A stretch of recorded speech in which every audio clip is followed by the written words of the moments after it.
Jannatda ustma-ust qurilgan xonalar bor ekan. U taqvodor bandalarga beriladi. U qizil yoqut, yashil zabarjat va oppoq durdan qurilgan bo'lar ekan. Jannat ahli u boloxonalarni xuddi ufqning sharqi yoki g'arbidagi yulduzlarni ko'rgandek ko'rib, tomosha qilib o'tirar ekanlar.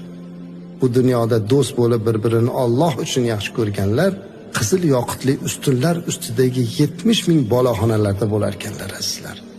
Alloh yo'lida do'stlashganlarning yuzidan chiqayotgan nurni, go'zalligini ko'rish uchun boshqa jannat ahllari yuringlar, Alloh yo'lida do'stlashganlarni ko'ramiz deb chaqirar ekanlar. Qachon ularni ko'rsalar, ularning husnlari, go'zalliklari jannat ahliga nur taratib turadi, xuddi dunyo ahliga quyosh nur sochgandek.